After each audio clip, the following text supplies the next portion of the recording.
नमस्कार सर्व शेतकरी मित्रांना, मी तुम्हा सर्वांचा लाडका शेतकरी साई डांगे. तर तुम्हा सर्वांचं स्वागत आहे आपल्या यूट्यूब चॅनलवरती. जर यूट्यूबवर बघत असाल तर डेअरी कॅन कोश या चॅनलवरती, आणि जर इन्स्टावर बघत असाल तर सबका मालिक एक डेअरी फार्म या पेजवरती. तर तुम्हा सर्वांचं स्वागत आहे आपल्या यूट्यूब चॅनलवरती आणि इन्स्टा आय डीवरती. तर बऱ्याच दिवसापासून आपल्या चॅनलवरती आणि इन्स्टा आय डीवरती व्हिडिओ येत नव्हता, तर त्यासाठी सर्वांचे माफी मागतो. आणि जी आपली सिरीज मी चालू केली होती ती मध्येच बंद केल्याबद्दल सगळ्यांची माफी मागतो. आणि इथून पुढे तुम्हाला भारी भारी कंटेंट आणि भारी भारी नॉलेज मिळेल असे सर्व व्हिडिओ मी तुम्हा सर्वांपर्यंत पोहोचवेल अशी इच्छा आणि अपेक्षा दोन्ही करतो. आणि तुमचाही सपोर्ट त्यासाठी मला महत्त्वाचा आहे. सगळ्यांनी लाईक, शेअर, सबस्क्राईब करायला विसरू नका आणि जास्तीत जास्त व्हिडिओला प्रतिसाद द्या. जितके व्ह्यू येतील तितका मग व्हिडिओची क्वांटिटी आणि क्वालिटी अजून वाढवायला मदत भेटेल. आणि आपण अजूनही आपले तज्ज्ञ मार्गदर्शक आहेत त्यांच्याशी चर्चा करू. पॉडकास्ट किंवा इंटरव्ह्यू आपण त्यांच्यासोबत बनवूयात. तज्ज्ञ पशुपालकही आहेत काही, तर त्यांच्या गोट्यावर जाऊनही आपण त्यांच्यासोबत चर्चा करूयात.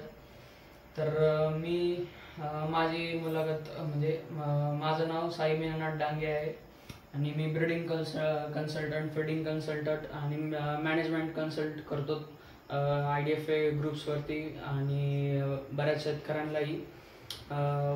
तर माझा नंबर आहे 7420850061. जर कोणाला कॉन्टॅक्ट करायचा असेल तर हा माझा व्हॉट्सअप नंबर आहे, नक्कीच कॉन्टॅक्ट करू शकतात. तर आपला आजचा विषय आहे की काफ रिअरिंग, जे आपलं कालवड संगोपनची जी सिरीज चालू होती तर तीच आपण पुढे कंटिन्यू करूयात. तर हा पार्ट 3 आहे आणि आपला तिसरा व्हिडिओ आहे. तर सगळ्यांनी जास्तीत जास्त सपोर्ट करा. तुम्हाला काही अडचण असेल तर आपल्या व्हॉट्सअप नंबरवर माझ्या संपर्क करा मला. मी तुम्हाला तुमचं जे काही प्रॉब्लेम असेल त्यावर सोल्युशन काढूयात. तर चला सुरुवात करूयात. तर आपण कालवड संगोपन म्हणजे काफ रिअरिंग हा विषय खूप महत्त्वाचा आहे. यावर ज्यादातर आपले शेतकरी आहेत तर ते जास्त लक्ष नाही देत. तर असं न करता काफ रिअरिंग हा मुद्दा लक्षात घेऊन त्यावर जास्तीत जास्त काम केलं पाहिजे. जसं की काफ रिअरिंगमध्ये एक मुद्दा म्हणजे आपण एक स्लोगन किंवा सेंटेन्स घेऊन चाललं पाहिजे की 21 ते 24 महिन्यापर्यंत कालवड तयार झाली पाहिजे आणि ती तयार होऊन म्हणजेच कालविंग झाली पाहिजे तिची, म्हणजे पहिल्यांदा ती व्यायली पाहिजे. तर यासाठी आपल्याला काफ रिअरिंग हा विषय खूप महत्त्वाचा आहे. तर चला सुरुवात करूयात आपल्या पूर्ण व्हिडिओसाठी. तर सगळ्यात पहिला आणि महत्त्वाचा मुद्दा म्हणजे कालवडीची नाळ कापणे. तर कालवड जन्मल्यानंतर पहिलं तर तिला पूर्ण साफ वगैरे करून घ्यायचं. आणि साफ वगैरे केल्यानंतर एक आपल्याला 3 गोष्टी लागतात कालवडीची नाळ कापण्यासाठी. तर पहिली गोष्ट म्हणजे आपल्याला एक ब्लेड, एकदम स्वच्छ न वापरलेलं पहिलं म्हणजे ब्लेड लागतं. दुसरं म्हणजे एक स्वच्छ धागा. तिसरं म्हणजे आपल्याला टिंचर आयोडीन, जे की कोणत्याही मेडिकलवरती, व्हेटरनरी मेडिकल किंवा ह्युमन मेडिकलवरती तुम्हाला सहजासहजी उपलब्ध होऊन जाईल. तर या 3 गोष्टी लागतात. कालवड जन्मल्यानंतर तिला पूर्ण साफ करायचं आणि बेंबीपासून 3 ते 4 बोटं सोडून तिला चांगली घट्ट गाठ बांधायची धाग्याने. आणि मग त्याला आपण 1-2 बोट सोडून जिथं गाठण बांधली त्याच्यानंतर कट मारायचा ब्लेडनी. आणि मग त्याच्यावरती टिंचर आयोडीन इंजेक्शनने वगैरे स्प्रे करायचं किंवा मग त्यात नाळ बुडवायची कप वगैरे मध्ये घेऊन किंवा ग्लासमध्ये घेऊन त्यात बुडवायची ती नाळ. आणि पहिला हा मुद्दा आहे. नंतर कालवडीला दूध पाजणं. बरेच शेतकरी म्हणतात की कालवडीला जास्तीत जास्त पहिल्या दिवसाचं दूध थोडंच द्यायचं, 1 लिटर 1.5 लिटर एवढंच. तर कालवड जितकं दूध पिऊ शकते तितकं तिला पाजलं पाहिजे. पहिलं जे चीक असतात ज्याला आपण खरवस किंवा कोलेस्ट्रॉल म्हणतो इंग्लिशमध्ये, तर ते तिला जेवढं पाहिजे तेवढं तिला पाजलं पाहिजे. आणि जी पहिल्या दिवसाचा डायरिया वगैरे असतो किंवा तिच्या पोटातली जी घाण असते ती त्याने निघून जाते, तेव्हा कोणताही म्हणजे आपल्याला तिच्या त्या पहिल्या चिकातून काही दुष्परिणाम होत नाहीत. तर तो जितका पाजला तितकं चांगलं आहे. त्याला फ्रीजमध्ये स्टोअर करून वगैरे थोड्या दिवसानंतर थोडं नॉर्मल टेम्परेचर घेऊन त्याला नंतरही पाजला तरी चांगला रिझल्ट भेटतो. आणि कालवडीला बॉटल फिडिंग किंवा निप्पल फिडिंग केलं पाहिजे. पेल फिडिंग म्हणजेच पातेल्यात, टोकरीमध्ये वगैरे दूध नाही पाजलं पाहिजे. एकतर बॉटल फिडिंग करा किंवा निप्पल फिडिंग म्हणजे डायरेक्ट गाईला सोडून द्या. त्यात गाईला इजा वगैरे होते, प्रॉब्लेम होतात गाईच्या साडांना. तर त्यापेक्षा आपण आपली जी बॉटल फिडिंग मेथड आहे तीच यूज करा, जेणेकरून जे दूध आहे आपल्या पातेल्यातून किंवा टोकरीतून जे दूध पाजतो ते डायरेक्ट रुमेनमध्ये जातं, कोठी पोटात, जिथे दुधाचं सडतं दूध म्हणजे डिकम्पोज होतं, तर त्याचा कारोडीला काही उपयोग नाही होत आणि मग कारोडीला तयार होण्यात मदत भेटत नाही. तर तेच आपण जर बॉटल फिडिंग केली तर आपलं जे दूध आहे ते ॲबोमॅझम म्हणजे ट्रू स्टमचमध्ये जातं, जिथे त्याचं परफेक्ट त्याचं डायजेशन होतं आणि ते कारोडीला लागतं, म्हणजे तिच्या अंगी लागतं ते. तर तसं तुम्ही मॅनेजमेंट केलं पाहिजे आणि कारोडीला एक तिच्या वजनाच्या 10% असं दूध पाजलं पाहिजे आणि त्यापेक्षा जास्तही उपयोग नाही आहे आणि कमी तर अजिबात नाही आहे. तर तेव्हा तुम्ही त्या लेवलला दूध पाजा. आणि बऱ्याच शेतकऱ्यांचा प्रश्न असतो की कोणतं टॉनिक वापरायचं किंवा पावडर वापरायची कारोडीसाठी. तर नक्कीच तुम्ही जर पावडर फॉर्ममध्ये बघायला गेलात तर युग्रोसोल नावाची जी पावडर आहे ती मी माझ्या फार्मवरती वापरतो. तर युग्रोसोल वापरू शकतात किंवा बोईफट नाही, काफ बूस्टर ही पावडर आहे जे की राणे सरांची आहे, तर ती पण बेस्ट रिझल्ट आहे. या दोन्ही जे प्रोडक्ट आहे ती माझ्या फार्मवरती मी वापरत असतो.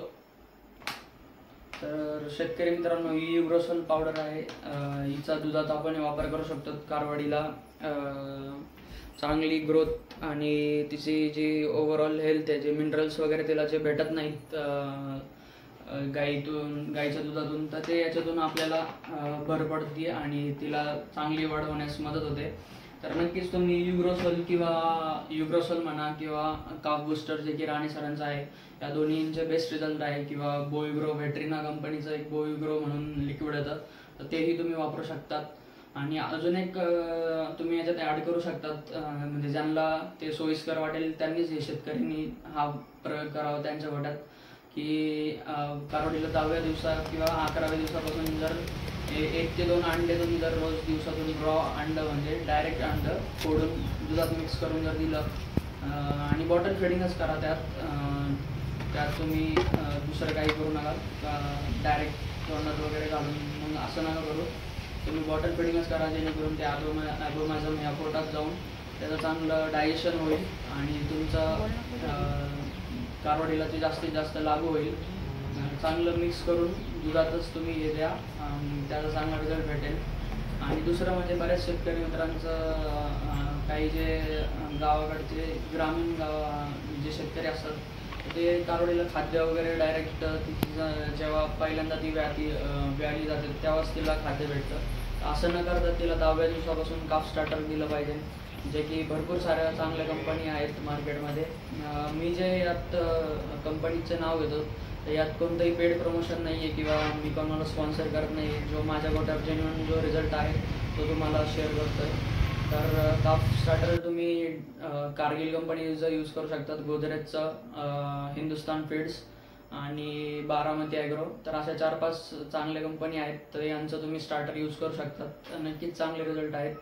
आणि त्यानंतर जो महत्त्वाचा मुद्दा आहे की सुका चारा दिला पाहिजे का, तर नक्कीच कारवडीला एक 10व्या दिवसापासून स्टार्टर, सुका चारा आणि पाणी एक महत्त्वाचा विषय आहे. ज्यादातर शेतकरी जे की म्हणजे दूर आहेत सायन्सपासून, तर त्यांचं असं मत येतं की 3 महिन्यानंतर 1 महिन्यानंतर कारवडीला पाणी पाजलं पाहिजे. तर असं न करता कारवडीला 10व्या दिवसापासूनच पाणी दिलं पाहिजे.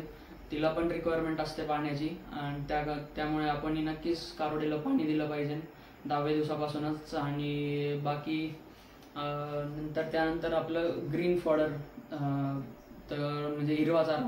तर हिरवा चाऱ्याचं जे आहे की हिरवा चारा दिला पाहिजे का, तर नक्कीच पहिल्या जो तिचा 1 महिना कंप्लीट होतो त्यानंतर तुम्ही हिरवा चाराही देऊ शकतात कारवडीला. आणि तिला हिरवा चारा तिची रिक्वायरमेंट असते, तो बरेच शेतकरी तो पहिल्या, दुसऱ्या, तिसऱ्या दिवसापासूनच चालू करतात. तर असं न करतात 1 महिन्यानंतर तिला हिरवा चारा चालू केला पाहिजे. आणि मुरघास हा एक महत्त्वाचा विषय आहे की ज्यादातर शेतकरी लगेच 1 महिन्याच्या आतच मुरघास चालू करून देतात आणि दूध पण कमी करतात.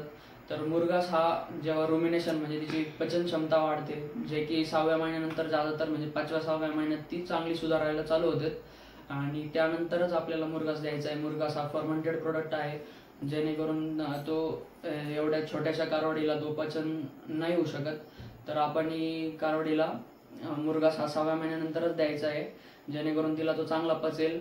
आणि याच्यावर आपण जर जास्त चर्चा करायची असेल तर नक्कीच आपला व्हॉट्सअप नंबर दिलेला आहे, त्यावर संपर्क करा. आणि त्यानंतर आपण बाकी आपलं जे मी तुम्हाला आधी या व्हिडिओचे जे 2 व्हिडिओ झालेले आपले, त्यात आपण डिवॉर्मिंगचं शेड्यूल पूर्ण सांगितलेला आहे. तो नक्की तुम्ही फॉलो करा, त्याचा चांगला रिझल्ट येईल तुम्हाला आणि कारवडी अशा ढेबऱ्या किंवा केसळलेल्या होणार नाही. आणि शेवट असं सांगेल की ग्रोवर जे आपल्या ग्रोवर स्टेजला आल्यावरती कारवडी, तर त्यांना ग्रोवर स्टेजमध्ये तुम्ही ज्या आधी कंपनी सांगितलेल्या आहे मी, तर त्याच कंपनीचं तुम्ही प्रोडक्ट वापरू शकतात ग्रोवर स्टेजमध्ये. तर हा व्हिडिओ खूप लांबवतो आहे, तर नेक्स्ट व्हिडिओमध्ये मी अजून चांगलं तुम्हाला मार्गदर्शन करेल. आणि या व्हिडिओमध्ये ज्या गोष्टी राहिल्या आहेत किंवा चुकून माझ्याकडून राहिल्या असतील तर त्या नक्कीच पुढच्या व्हिडिओमध्ये सांगेल. आणि यात मी जे तुम्हाला गाईडलाईन्स सांगितलेल्या आहेत त्या डॉक्टर सचिन राणे सरांच्या मार्गदर्शनाखाली सांगितलेल्या आहेत. आणि मी माझ्या स्वतः फार्मवरती जे अनुभवलेले आहेत, जे म्हणजे मला अनुभव आलेल्या गोष्टी आहेत त्यानुसार ते तुम्हाला सांगितले आहेत, किंवा जे मी वाचलेलं आहे बुक्समध्ये किंवा बाकी पण मी जो रिसर्च केलेला आहे तर त्या गोष्टींवरती मी तुम्हाला सांगत आहे.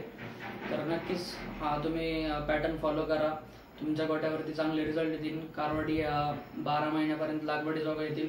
तर आपण 6व्या महिन्याच्या पुढचा जो 6व्या महिन्यापर्यंत पासून तर डायरेक्ट कारवड व्यायल्यापर्यंतचा पूर्ण व्हिडिओ नेक्स्ट पार्टमध्ये बनवूयात. 1-2 पार्ट होतील त्याचेही. तर तुम्हा सर्वांचं धन्यवाद. भेटूयात पुढच्या व्हिडिओमध्ये. थँक्स. बाय.